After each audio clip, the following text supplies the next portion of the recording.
Greetings from Tokyo, my dear friends. This is Daisuke, and I very much hope that this video finds you well and in very good spirits wherever you are in the world. And today, if you don't mind, I would very much like to share with you some thoughts and comments that I have with regard to a film from the great filmmaker and artist Takeshi Kitano. And this is a very interesting film. It was released in Japan in the year 2001, although I understand that it was also released on the festival circuit in the year 2000. So sometimes it's described as a 2000 film, sometimes it's described as a 2001 film. But in any event, it was released in Japan in 2001, and it is this film, Brother. Brother is a film that is a gangster film. So in essence, it is the return by Kitano to the Japanese Yakuza genre. And he returns with the sense of explosive vengeance, if you want to put it that way, because the Japanese Yakuza storyline that is depicted here is a very intricate one. It involves a certain level of intrigue, backstabbing, vicious amounts of violence, very bloody and ultra cool, and led along the way by the laconic, nihilistic, and oh so cool performance by Beat Takeshi in the black suit and the sunglasses and that look that he gives that is just oozing with danger and charisma, in that unforgettable and oh so iconic Beat Takeshi way.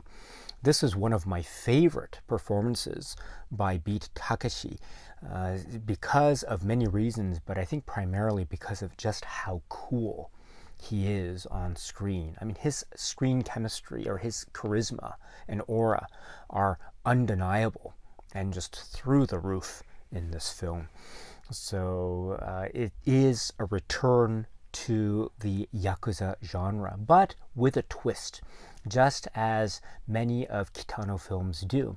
They deliver things that seem familiar, but they turn the elements, they turn them on their heads and create something new and fresh and inventive. This time, the twist comes in the form of the plot, because the plot involves Yakuza elements in Japan, and Beat Takeshi playing one of these gangsters who, through a certain set of Yakuza backstabbing intrigue, finds himself exiled, in essence, and he finds himself in, of all places, the United States, and specifically Los Angeles, California, where he also has a brother played by Claude Maki. And Claude Maki is involved himself in some petty criminal activities. And through that relationship, and because Beat Takeshi's character is in exile, he finds himself in situations involving his brother. And from there, criminal activities pile on, level each other on, till he is, in essence, in this particular gangster story that takes place in Los Angeles, while at the same time following in parallel a storyline of the Japanese Yakuza in Japan. So in essence, we have a dual storyline involving many characters, but Beat Takeshi is at the front and center. We have the storyline taking place in Los Angeles, and then we have the storyline taking place back in Japan. So in that way, this is a new and fresh take, because as we have seen in past Kitano films, we have never had a film that was directed by him that has a large component of it taking place outside of Japan and also taking place using English language dialogue. So in that sense, it is a new type of journey or adventure, even though it is also relying on genre elements and film approaches that we have seen in past Kitano films like Sonatine or Boiling Point, etc., as well as other Yakuza elements that have appeared in the periphery in other films as well, like Kid's Return and Hanabi, etc. So it feels very familiar, and yet at the same time it is new and fresh and engaging. So that is very typical of Kitano's filmmaking style and progress in terms of his filmography. That is setting the stage, therefore, for what serves as a kind of examination of different societies and different people from different parts of the world essentially coming together and colliding and clashing and seeing the stuff that occurs from that colliding or clashing. And this, therefore, is another way of presenting a story of culture clash and cultural similarities and differences, and communications and miscommunications, and differences in understanding and humor that is culturally based and localized, and sometimes visitors to a certain vicinity might not necessarily get all the jokes, and vice versa. So this is all a part of that thing that I think we all can experience, or we all can understand whenever we are visiting a new place or a new area or a new part of the world where we don't necessarily understand everything. We don't necessarily understand the language or the culture or the certain little nuances or details that make up the everyday experience of a particular locality. And that is on display here, I would suggest, in a very vivid way in many different levels. So on the one hand, it is on display in the way that the two dueling storylines, the U.S. criminal component storyline and the Japanese Yakuza criminal component storyline, how they are colliding and clashing. And that is another way to say that I think Kitano, in his two storylines here, is presenting two different cultures, criminal cultures that each operate on a certain set of code or principles. They are criminal and they are very morally suspect, that's for sure, and they commit these very vicious acts. But they also operate on their own set of codes and principles. And we see how those codes and principles actually play themselves out in actual circumstances, and to the extent to which people are willing and able to put their lives on the line for the sake of living by the code. And whether they succeed or fail is part of the way in which we see the differences in these two storylines emerge. Whether you want to call those cultural differences or the like, I'm not sure if my phrase would be appropriate in that sense, but for lack of a better phrase, let's say there are certain compare and contrast differences that do emerge between the Yakuza way of life as depicted in this Kitano film and the so-called new criminal order that is created in the Los Angeles component upon the Beat Takeshi character coming to Los Angeles and getting involved with his brother's activities and the like. So there's the old school and the new school, and we see differences emerge. How people act in the new school versus how they act in the old school. And from there, I think that leads to an interesting comparison between the storyline taking place in Japan and the storyline taking place in the United States. But it's not just the case of all the characters in one part of the world act the same way and all the characters in the other part of the world act in the same way. There are also elements of characters seemingly being able to cross the so-called cultural divide, and people who might be on one side of the fence acting in a way that would be consistent with the way of life on the other side, and vice versa. And so these little turns of character development, I think, are what make for really interesting points of drama and character intrigue.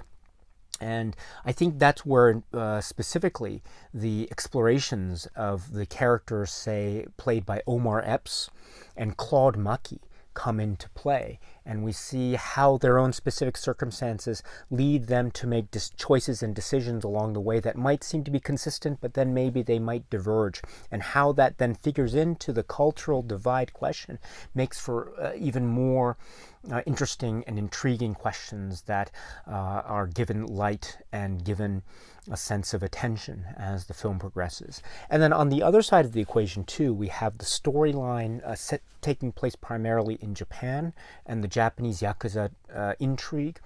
I think in particular the focus is given to the Susumu Terajima character and the Ren Osugi character. They really represent the old school Yakuza way. And of course, Beat Takeshi's character is right there with him. And they survive and they live and operate on this strict code of Yakuza ethics. And it takes them to various conclusions, very different in terms of the narrative structure because of the intricate nature of the plot dynamics and the, as I was referring to earlier, the Yakuza intrigue that leads them to take different choices and thus leading them on different paths. But at the same time, we realize that spiritually they are one and the same. And we see how each of their paths, based on the following of this very strict code of ethics, takes them to the certain points in the journey. And it's that compare and contrast that makes for very compelling watch indeed. I must say in particular that I'm a big fan of Beat Takeshi and Susumu Terajima and Ren Osugi's performances in particular. I think they give ultra cool depictions of these hard-boiled Yakuza figures, and they each have their own particular stories and what it is they're trying to confront. And the way they do so and the choices that they make are just, my goodness, they are unforgettable in their own way. So these are among my favorite performances by these actors that I really admire from the get-go. And I must say too that Claude Maki, speaking of performances, Claude Maki gives a very difficult performance, and he does a lot of things at the same time really well. He serves as the main translator, so he has to translate, go back and forth between English and Japanese, and he does a really good job. And he also has to make certain explanations about cultural differences, which is, I think, very difficult to do. And at the same time, he has to show his own character arc. And he has to display, on the one hand, his sense of familial allegiance with the Beat Takeshi character on the one hand, but then at the same time suggest a sense of weakness or a sense of naivete that really comes through and becomes very crucial to his own character arc as the film progresses. So he has to do a lot, Claude Maki does, and he does a really excellent job of balancing all of these elements and presenting information while still expressing his own character development. So well done, Claude Maki. And it's a great contrast with another great performance that Claude Maki gives in A Scene at the Sea. Really interesting, the use of dialogue and non-dialogue depending on the film. Amazing stuff. And also Omar Epps too. I love the relationship that is forged between Omar Epps and the Beat Takeshi characters. And this forms a really important emotional anchor and also a kind of link or comment, if you will, on the nature of the differences in culture, or the examination of cultural differences, and how these cultural differences can be, in essence, overcome by virtue of an innate emotional or intuitive emotional understanding that is based on a sense of mutual respect and friendship. And this can transcend any sorts of language or cultural differences that exist. And I think the relationship that is expressed between the Omar Epps character and the Beat Takeshi character is the perfect chrysalis or expression of this type of examination that this film is presenting. So those, I think, are some examples of the film that I think has a lot of great performances. And it is volatile, it is vicious, it is very violent. It has a crackling score by Joe Hisaishi that suddenly goes into these bolts of energy, but then goes back to these slow, contemplative, beautiful moments of lyrical music that I think are keeping in perfect tune with the filmmaking style of Takeshi Kitano that we have come to know.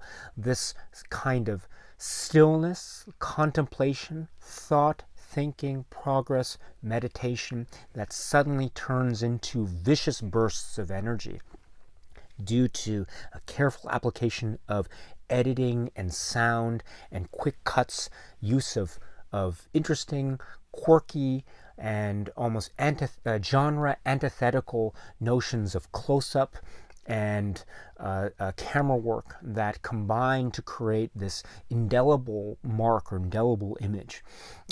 Violence through non-violence in this wonderful paradoxical way, and what it shows versus what it doesn't show, and what it then dares to show is that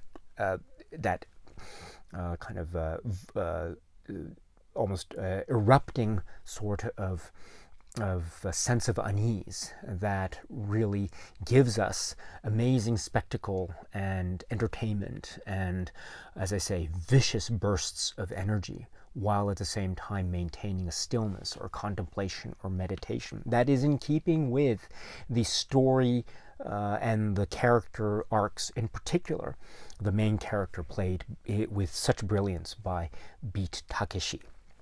Now, with all that, I must say that I, of course, acknowledge that I understand that this film is not without its sense of weakness, and it's a film that is not without some degree of criticism. And I think the criticism is generally directed at, in particular, the way that the English language component scenes of the film might seem to be, say, how shall I put it? It might seem like the Japanese language parts of the film seem to be perhaps a little bit more, for lack of a better phrase, natural or organic. Maybe this has to do with a sense of translation that seems to be in the air with some, not all, but some of the English language dialogue. Maybe there is a sense of the way that Kitano is able to direct the Japanese scenes versus how he is able to direct the English language scenes. And I get that.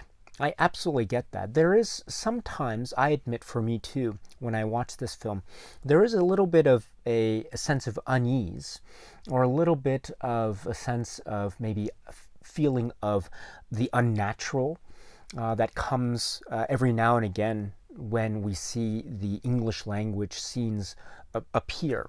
And perhaps we also see that for a lot of the actors, maybe this was the first time working with Kitano Takeshi, or Takeshi Kitano, and maybe there's a certain way in which their performances may have been affected versus, say, some of the other Japanese actors, and they're working with Kitano in the past. And so maybe there's a sense of the unknown and not quite being sure 100% with some of the way in which the English language scenes play out. And I get that, and I feel that.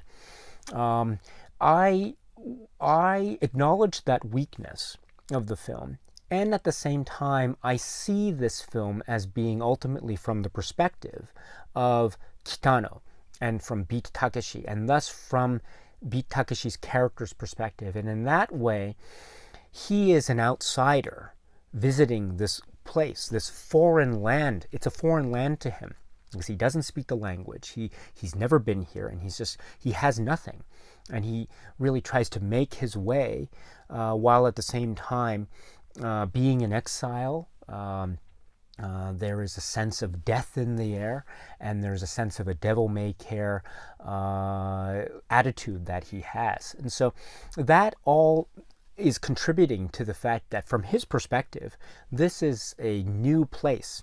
And I think from his perspective, therefore, the English language is the foreign language. So that means for me, I can therefore, I don't know, I can therefore see these feelings of unnatural tendencies that appear every now and again in the English language component, and I can accept them. I acknowledge that they are perhaps weaknesses of the film, but at the same time, I can accept them as being yet further expressions of this cross-cultural divide that is, I believe, at the heart of the examination of this film. So that's one way that I can look at the film in that regard.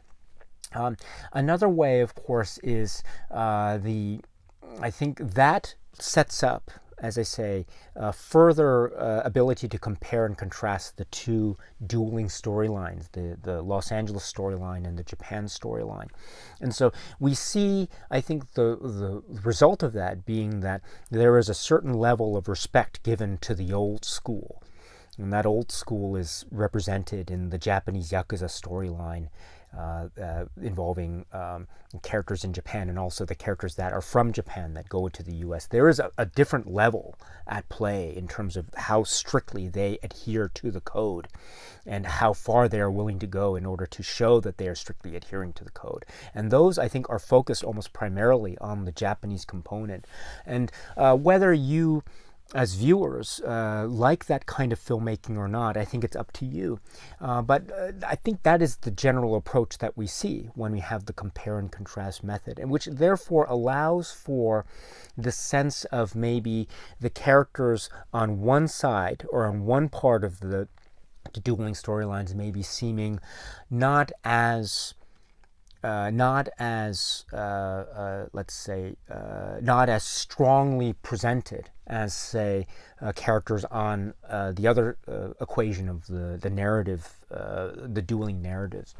And so maybe one side might seem a little bit weaker than the other. And I think that's also reflected not just in the language barrier, but also in the tone of the stories themselves. So that there isn't a perfect, let's say, balance between one side or the other, and I acknowledge that. But at the same time, I feel that that's part of the expression or the dialogue or the examination that Kitano seems to be engaging with as part of the broader thematic export of this Yakuza film. And we see culture clashes. We see culture clashes, and we see culture clashes that are represented not by all characters, but in some forms by some characters in terms of racism. And we see racist dialogue being expressed and how characters like Kitano really go for the jugular and retaliate in the vicious beat Takeshi way. And we see ways that there are innocent, beautiful moments where characters are really struggling to connect with each other on a language level, but they are really connecting on an emotional level. There's a beautiful moment involving basketball and just the dialogue that is exchanged, basketball and Michael Jordan and that sort of thing. It's a wonderful moment, and it's, I think, a beautiful encapsulation of the film, which is language barriers and misunderstandings. And even in that scene, jokes are exchanged, and one side gets the joke and the other side doesn't get the, and it's all based on where they're from. But at the same time, there is a connection, a spiritual or an emotional connection that is made despite differences. And I think that is the heart of this. And in that exploration, there will be moments where one side might seem not as well represented as the other. There might be a sense of the lopsidedness. And that also is due perhaps to the limited nature of the way in which the stories can be expressed in one language versus the other. I get that. I totally get that. But I think it does feel also ultimately consistent with the type of exploration that is on display by Kitano. In that way, I can go along with the film and really, really feel it. And I must say, too, for me, mean, I'm not a, I don't understand. I'm not a part of the world, right? That Kitano is showing here in terms of the yakuza, gangster violence, etc.